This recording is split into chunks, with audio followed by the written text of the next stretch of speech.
Mapagpanggap ka. Pagpanggap ka. Nakaihi ka dito. Lumabas lang unan. Pinatay mo Pinatay mo yung electric fan. Kunwari ka dyan, di makalabas. Kami pinagloloko mo, no? Mapagpanggap ka talaga. Ang galing mo. Paano ka nakapasok ng bed? At makukunwari ka pa na hindi ka makalabas. Nakalinis lang, may ihi ka sa labas. Sadya ka sa loob kayo. Sachi, huwag kami sachi. Punta ka pa lang, pabalik na kami.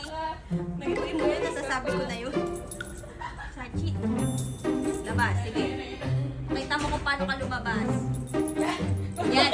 Kunwari ka pa.